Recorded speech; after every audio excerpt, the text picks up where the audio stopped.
नमस्कार, स्वागत है एक बार फिर से देश और दुनिया की तमाम बड़ी खबरों में। आपको बता दें कि आज भारत में पिछले 24 घंटे में कोरोना वायरस के 69,200 से ज्यादा नए मामले, कुल आंकड़ा 30 लाख के पार। वही one nation one ration card की तर्ज पर अब लागू होगा एक राष्ट्र एक मानक, जाने इसके फायदे। वहीं कब तक आ जाएगी कोरोना की वैक्सीन, स्वास्थ्य मंत्री ने किया बड़ा खुलासा। वहीं सरकार ने कंस्ट्रक्शन मजदूरों के रजिस्ट्रेशन के लिए शुरू किया अभियान, मिलेंगी 18 तरह की सुविधाएं। वहीं फिल्मों और धारावाहिकों की शूटिंग को सरकार ने दी मंजूरी, लेकिन इन बातों का रखना होगा ध्यान। वहीं अब चीनी खिलौनों पर एक्शन की तैयारी में मोदी सरकार बना रही खास रणनीति। वहीं आपको भी डीलर कम दे रहे राशन, तो इन नंबरों पर करें फोन, तुरंत होगी कार्रवाई। वहीं अगली बड़ी खबर, IRCTC और SBI मिलकर लाए रुपए क्रेडिट कार्ड, गिफ्ट वाउचर सहित मिल रहे कई फायदे। वहीं जल्द शुरू हो सकती है दिल्ली मेट्रो, DMRC ने कहा कि हम पूरे तरीके से तैयार। वहीं देश के हर ब्लॉक में खुलेंगे अब गोल्ड हॉलमार्किंग केंद्र, लाखों लोगों को मिलेगा रोजगार। वहीं अगले 24 घंटे तक कई राज्यों में भारी बारिश की चेतावनी, मौसम विभाग ने जारी किया रेड अलर्ट। और भी बड़ी खबरों को जानने के लिए वीडियो के एंड तक बने रहिए हमारे साथ। बस आपसे निवेदन है, कृपया वीडियो को लाइक कर दें, चैनल को सब्सक्राइब कर लें और घंटी बटन जरूर दबा दें। दरअसल दोस्तों, आपको बता दें कि आज भारत में पिछले 24 घंटे में कोरोना वायरस के 69,239 नए मामले सामने आए, जिससे अब कुल मामलों की संख्या बढ़कर 30,44,941 हो गई। पिछले 24 घंटे में ही 912 लोगों ने दम तोड़ दिया, जिससे अब मरने वालों की कुल संख्या बढ़कर 56,706 हो गई। लेकिन अच्छी बात यह है कि अब तक 22,80,566 मरीज बिल्कुल ठीक हो गए। वह अगली बड़ी खबर, one nation one ration card की तर्ज पर अब लागू होगा एक राष्ट्र एक मानक, जाने इसके फायदे। जी आपको बता दें कि केंद्रीय उपभोक्ता खाद्य एवं सार्वजनिक वितरण मंत्री रामविलास पासवान ने one nation one ration card की तर्ज पर एक राष्ट्र एक मानक लागू करने की समय सीमा तय कर दी है। केंद्रीय मंत्री ने कहा कि 31 मार्च 2021 से देश में एक ही मानक होगा। उन्होंने कहा कि one nation one ration card की तर्ज पर अब एक राष्ट्र एक मानक होगा, जिसका पालन जरूरी किया जाएगा। मानक तैयार की प्रक्रिया को पूरा करने में लगने वाले समय को अब 24 महीने से घटाकर मात्र 18 महीने कर दिया है। रामविलास पासवान ने कहा कि भारतीय मानक ब्यूरो यानी BIS के अधिकारी अगले महीने 1 सितंबर से देश के 7 बंदरगाहों पर कस्टम के अधिकारियों के साथ मिलकर विदेश से आयात होने वाली वस्तुओं की गुणवत्ता की जांच करेंगे। उन्होंने कहा कि गुणवत्ता के तय मानकों पर खरा उतरने पर ही आयातित वस्तुओं के देश के बाजार में प्रवेश की अनुमति होगी। उन्होंने कहा कि अब अलग अलग मंत्रालयों के अलग अलग मानक नहीं, बल्कि एक ही मानक होगा, जो भारतीय मानक ब्यूरो यानी BIS का मानक होगा, और उसे सख्ती से लागू किया जाएगा। रामविलास पासवान ने कहा कि मानकों को तय करने और उनके लागू करने का उद्देश्य इंस्पेक्टर राज्य को वापस लाना नहीं है, बल्कि देश के सभी उपभोक्ताओं को अच्छी क्वालिटी का सामान मुहैया कराना है। वह अगली बड़ी खबर, कब तक आ जाएगी कोरोना की वैक्सीन, स्वास्थ्य मंत्री ने किया बड़ा खुलासा। जी आपको बता दें कि केंद्रीय स्वास्थ्य और परिवार कल्याण मंत्री डॉक्टर हर्षवर्धन ने कहा कि इस साल के अंत तक कोरोना संक्रमण के उपचार के लिए वैक्सीन तैयार कर ली जाएगी। उन्होंने बताया कि कोरोना के उपचार के लिए देश में बन रही 3 में से एक वैक्सीन मानव परीक्षण के तीसरे दौर में पहुंच चुकी है। उन्होंने ये भी कहा कि दुनिया के अंदर करीब 26 कंपनियां वैक्सीन बना रही हैं, और ये कंपनियां क्लिनिकल ट्रायल्स के अलग अलग चरणों में पहुंच गई हैं। भारत के अंदर करीब आधा दर्जन कंपनी दवा बनाने में जुटी हैं। इसमें से भी 3 कंपनियां क्लिनिकल ट्रायल के फर्स्ट फेज, सेकंड फेज और थर्ड फेज तक पहुंच गई हैं। आपको बता दें कि डॉक्टर हर्षवर्धन ने विश्वास व्यक्त किया है और कहा है कि इस साल के अंत तक रिजल्ट देश और दुनिया के सामने आ जाएंगे और हमें सफलता मिलेगी। उन्होंने यह भी कहा कि भारत के पास अभूतपूर्व क्षमता और योग्यता है। हम एक तरफ जहां पर ट्रैकिंग, टेस्टिंग और ट्रीटमेंट के मंत्र पर जोर दे रहे हैं, वहीं दूसरी ओर हमारे वैज्ञानिक जल्द से जल्द कोरोना को मात देने के लिए वैक्सीन बनाने में जुटे हैं। उन्होंने बताया कि इस साल के अंत तक कोरोना की वैक्सीन तैयार कर ली जाएगी। वह अगली बड़ी खबर, अब चीनी खिलौनों पर एक्शन की तैयारी में मोदी सरकार बना रही खास रणनीति। जी आपको बता दें कि केंद्र सरकार भारतीय बाजार से धीरे धीरे चीनी सामान को बाहर करने की रणनीति पर लगातार काम कर रही है। चीनी मोबाइल ऐप पर कार्रवाई करने के बाद प्रधानमंत्री नरेंद्र मोदी की नजर अब खिलौना उद्योग पर है। प्रधानमंत्री ने कहा कि खिलौने एक भारत श्रेष्ठ भारत की भावना को आगे बढ़ाने का एक शानदार माध्यम हो सकते हैं। उन्होंने कहा कि भारतीय खिलौना बाजार में बड़ी संभावनाएं हैं और यह आत्मनिर्भर भारत के तहत वोकल फॉर लोकल को बढ़ावा देकर देश के उद्योग क्षेत्र में एक बड़ा बदलाव ला सकते हैं। आपको बता दें कि प्रधानमंत्री नरेंद्र मोदी ने मंत्रियों और आला अधिकारियों से भारतीय खिलौनों को बढ़ावा देने और इंटरनेशनल लेवल पर इन्हें लोकप्रिय बनाने के लिए कदम उठाने को कहा है। आपको बता दें कि अब भारत में जल्दी ही चीनी खिलौने आने बंद हो जाएंगे।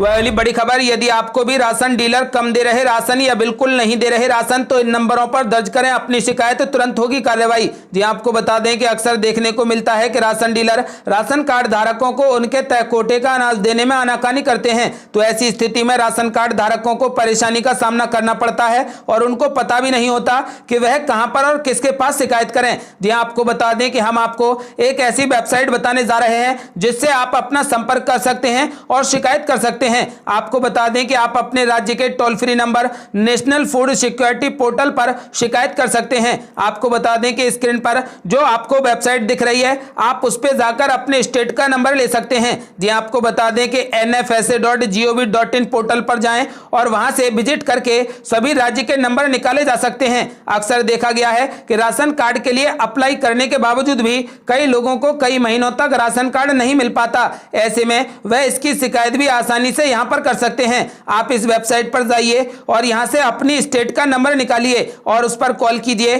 24 घंटे के अंदर अंदर आपकी समस्या का समाधान कर दिया जाएगा। वह अगली बड़ी खबर, सुशांत सिंह राजपूत केस में सीबीआई की जांच तेज, आज हो सकती है रिया चक्रवर्ती से पूछताछ। जी आपको बता दें कि सुशांत सिंह राजपूत की मौत के मामले में सीबीआई की जांच तेज हो गई। सुशांत के कुक, फ्लैटमैन, मकान मालिक से पूछताछ करने के बाद सीबीआई एक्ट्रेस रिया चक्रवर्ती से पूछताछ कर सकती है। रिया को सीबीआई समन भेजकर पूछताछ के लिए बुला सकती है। खबर है कि सीबीआई आज रिया चक्रवर्ती से पूछताछ कर सकती है। बता दें कि सुशांत सिंह राजपूत की मौत मामले में रिया चक्रवर्ती पर कई तरीके के आरोप लगे हैं। सुशांत सिंह राजपूत के पिता की ओर से दर्ज करवाई गई एफआईआर में रिया चक्रवर्ती पर ब्लैकमेलिंग से लेकर सुशांत को धोखा देने तक की बात कही गई है। रिया चक्रवर्ती पर सुशांत सिंह राजपूत के अकाउंट से 15 करोड़ रुपए निकालने का भी दावा किया गया है। आपको बता दें कि सुशांत के पिता ने रिया पर उन्हें परिवार से अलग करने की कोशिश के भी आरोप लगाए हैं। सुशांत के पिता का कहना है कि रिया सुशांत को किसी से मिलने नहीं देती थी। इन सभी पहलुओं को ध्यान में रखकर सीबीआई आज रिया चक्रवर्ती से पूछताछ करेगी। वह अगली बड़ी खबर, ग्राहकों तक सीधे पहुंचेगा टाटा कंज्यूमर प्रोडक्ट, नए इनोवेशन पर फोकस करेगी कंपनी। जी आपको बता दें कि टाटा कंज्यूमर प्रोडक्ट लिमिटेड अपने समूचे बिक्री एवं वितरण नेटवर्क को नए सिरे से तैयार कर रही है। कंपनी का इरादा उपभोक्ताओं तक अपनी सीधी पहुंच को अगले 12 महीने में दोगुना करने का है। इसी के मद्देनजर कंपनी अपने बिक्री एवं वितरण नेटवर्क को अधिक प्रत्यक्ष, सक्रिय और डिजिटल बनाने का प्रयास कर रही है। आपको बता दें कि टाटा समूह की एफएमसीजी कंपनी अब इनोवेशन पर ध्यान केंद्रित कर रही है, जिससे अब टाटा नमक, टाटा चाय के साथ टाटा की सभी चीजें सीधा आपके घर तक पहुंचेंगी।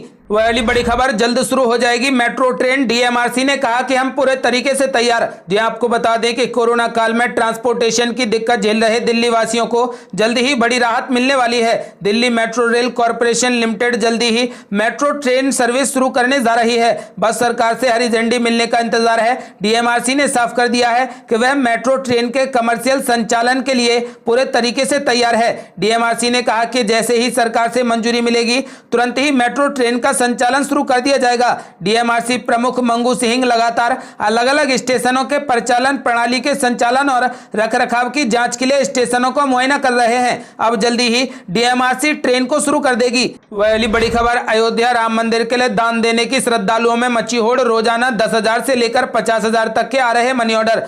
आपको बता दें कि राम जन्मभूमि तीर्थ क्षेत्र ट्रस्ट की मंदिर निर्माण समिति की बैठक एक दिन पहले हो चुकी है। इस बैठक में पत्थरों के मध्य जोड़ में 10,000 तांबे की रॉड के अलावा ताम्रपत्र लगाने के निर्णय के बाद श्रद्धालुओं में ताम्रपत्र व रॉड को दान करने की होड़ मच गई है। बैठक के बाद से ही रामकोट स्थित राम जन्मभूमि ट्रस्ट के कार्यालय में फोन घनघनाने लगे हैं। आपको बता दें कि मंदिर निर्माण के लिए श्रद्धालुगण अपनी अपनी ओर से अंशदान दे रहे हैं। उप डाकघर के पोस्टमास्टर ने बताया कि पिछले सोमवार तक 50-50 हजार तक की धनराशि मनी ऑर्डर से आई है। अब यह धनराशि 10-10 हजार के रूप में आ रही है। आपको बता दें कि उन्होंने बताया कि सैकड़ों की संख्या में श्रद्धालु 51 रुपए से लेकर 500 रुपए तक दान कर रहे हैं और वो प्रतिदिन भेजते हैं, जिसे एकत्र करके राम जन्मभूमि तीर्थ क्षेत्र ट्रस्ट के कार्यालय में रिसीव करा दी जाती है। वह अगली बड़ी खबर, आईआरसीटीसी और एसबीआई मिलकर लाए रुपए क्रेडिट कार्ड, गिफ्ट वाउचर सहित मिल रहे कई फायदे। आपको बता दें कि अगर आप अक्सर रेल यात्रा करते हैं और चाहते हैं कि टिकट किराए में आपको छूट मिले, तो आईआरसीटीसी और एसबीआई मिलकर आपके लिए खास तरीके का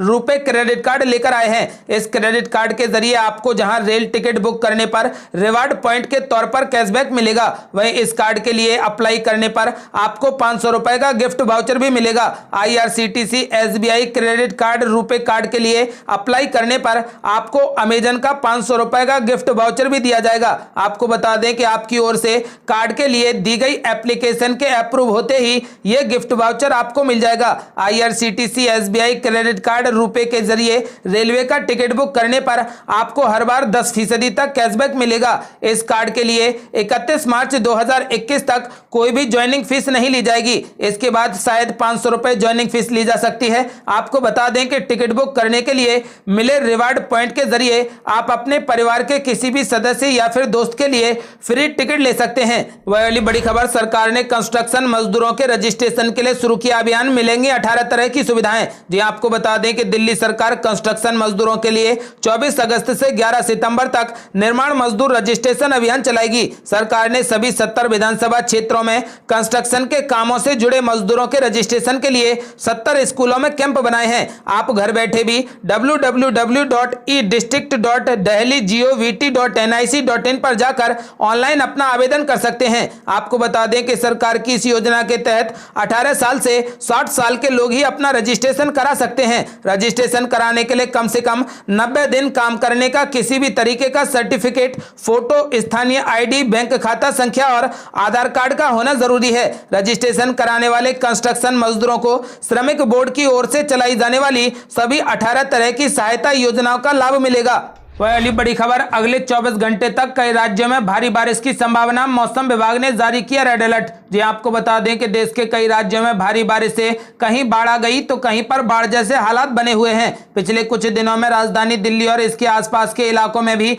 भारी बारिश हुई है। बारिश के दौरान यहाँ की सड़कें नदी में तब्दील हो गई थी, जिससे जनजीवन अस्त व्यस्त हो गया। आपको बता दें कि वहीं मौसम विभाग ने इस सप्ताह के अंत और सोमवार को मध्य और पश्चिमी भारत में भारी बारिश की आशंका जताई है। इसके लिए रेड अलर्ट जारी कर दिया गया। भारतीय मौसम विज्ञान विभाग ने इन क्षेत्रों में मानसून के सक्रिय होने की संभावना के साथ चेतावनी जारी की है। ओडिशा, छत्तीसगढ़, मध्य प्रदेश, राजस्थान और बंगाल के दक्षिणी हिस्सों में भारी बारिश होने का अनुमान जताया गया है। आपको बता दें कि उधर अगले 24 घंटे के दौरान दक्षिण पश्चिमी मध्य प्रदेश, दक्षिणी राजस्थान और गुजरात में कई जगहों पर हल्की से मध्यम बारिश, जबकि कुछ स्थानों पर भारी बारिश जारी रह सकती है। कोंकण, गोवा, तटीय कर्नाटक, आंध्र प्रदेश, दक्षिणी आंतरिक कर्नाटक, तमिलनाडु के कुछ हिस्सों, तेलंगाना, उड़ीसा, पश्चिमी बंगाल, छत्तीसगढ़, पूर्वी मध्य प्रदेश, पूर्वोत्तर भारत और बिहार में कुछ स्थानों पर हल्की से मध्यम बारिश के आसार हैं। उत्तर प्रदेश के पूर्वी और मध्य भागों, उत्तराखंड के कुछ हिस्सों और हिमाचल प्रदेश में भी कुछ स्थानों पर मानसून वर्षा जारी रहने की संभावना है। केरल, उत्तर प्रदेश के पश्चिमी जिलों और जम्मू कश्मीर में हल्की बारिश हो सकती है। ये थी अब तक की बेहद बड़ी खबरें। यदि आप भी चाहते हैं कि भारत जल्द से जल्द कोरोना मुक्त हो जाए तो इस वीडियो को लाइक करें, चैनल को सब्सक्राइब करें और घंटी बटन जरूर दबा दें। साथ ही इस वीडियो को ज्यादा से ज्यादा शेयर जरूर करें। जल्दी मिलते हैं बड़ी अपडेट के साथ, तब तक के लिए जय हिंद, जय भारत।